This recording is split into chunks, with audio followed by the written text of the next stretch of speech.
बोतल सलामत थी। आज की कहानी। मैं उस शाम को दफ्तर के बाद एक रिक्शे में बैठा अपने घर की तरफ जा रहा था। रास्ते में मुझे एक जगह पर दुकान दिखी तो मैंने रिक्शे वाले को कुछ देर के लिए रुकने को कहा। मैं रिक्शे से उतरा और दुकान में जाकर मैंने एक बोतल डिप्लोमेट विस्की की खरीदी। मैंने उस बोतल को अपने कोट की अंदर की जेब में किसी तरह ठूस लिया और फिर से रिक्शे में बैठ गया। रिक्शा धीरे धीरे एक बार फिर से आगे बढ़ने लगा। रिक्शा वाले को धीरे धीरे पैडल मारते देखकर मैंने अनुमान लगाया कि शायद वो रिक्शा वाला बीमार था। एक सवारी को भी खींचने में उसको तकलीफ हो रही थी। खैर, मुझे भी घर पहुंचने की कोई खास जल्दी नहीं थी, इसलिए मैंने उसको कुछ भी नहीं कहा। मैंने सोचा कि जब तक धीरे धीरे मैं घर पहुंचूंगा तब तक मेरे दोस्त वर्मा और गुप्ता भी मेरे घर पहुंच चुके होंगे। 2 दिन पहले मेरे साथ काम करने वाले कुलकर्णी के घर में शराब पार्टी थी, लेकिन जरा भी मजा नहीं आया था। उस दिन पार्टी में मेहता और नारंग भी थे, लेकिन उन दोनों ने ही पार्टी का मजा खराब कर दिया था। इसलिए मैं आज अपने घर पर उन दोनों को नहीं बुलाया था।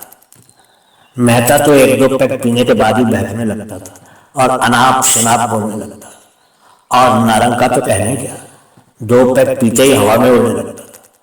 उसको तो हर बारी घर तक छोड़कर आना पड़ता था, क्योंकि थोड़ी सी पीने के बाद ही होश खो देता था। अरे अरे, क्या कर रहा है? एकाएक मैं चिल्लाया। रिक्शा चला रहा है या सो रहा है? अभी पेल दिया होता ठेले में। रिक्शे वाले ने नीचे उतरकर रिक्शा ठीक किया और फिर चुपचाप खींचने लगा। मैं फिर बैठा बैठा सोचने लगा, गुप्ता भी अजीब आदमी है।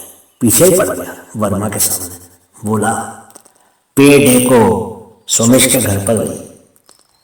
पता भी है उसे, एक कमरे का मकान है मेरा, 20 बच्चे हैं, बूढ़े माँ बाप हैं, छोटी सी जगह में पीना पिलाना। उसे भी हाँ करनी पड़ी वर्मा के आगे। पत्नी को समझा दिया कर सुबह ही वर्मा अपना बॉस है, आगे प्रमोशन भी लेना उससे, कभी कभार से क्या जाता है अपना। पर माँ बाबू की चारपाइयाँ खुले बरामदे में करनी होंगी, बच्चे भी उनके पास डालने होंगे। कई बार सोचा एक तिरपाल ही लाकर डाल दूं बरामदे में, ठंडी हवा से कुछ तो बचाव होगा, पर जुगाड़ ही नहीं बन पाया आज तक। सहसा मुझे याद आया, सुबह बाबूजी ने खांसी का सिरप लाने को कहा था। रोज रात भर खांसते रहते, उनकी खांसी से अपनी नींद भी खराब होती है। पर 100 का नोट तो आज चलो कह दूंगा, दुकानें बंद हो गई थी। एकाएक रिक्शा किसी से टकराकर उल्टा और मैं जमीन पर जा गिरा। कुछ एक पल तो मालूम ही नहीं पड़ा कि क्या हुआ। थोड़ी देर बाद मैं उठा तो घुटना दर्द से चीख उठा। मुझे रिक्शा वाले पर बेहद गुस्सा आया, परंतु मैंने पाया कि वो खड़ा होने की कोशिश में गिर पड़ रहा था। मैंने सोचा शायद उसे अधिक चोट लगी है। मैं आगे बढ़कर उसे सहारा देने लगा तो शराब की तीखी गंध मेरे नथुनों में जबरन घुस गई। वो नशे में धुत था। मैं उसे मारने पीटने लगा।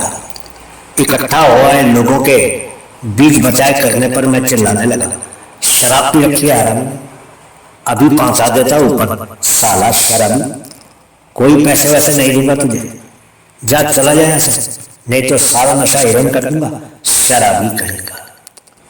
वो खामोश खड़ा उल्टे हुए रिक्शे को देख रहा था, जिसका अगला पहिया टक्कर लगने से तिरछा हो गया।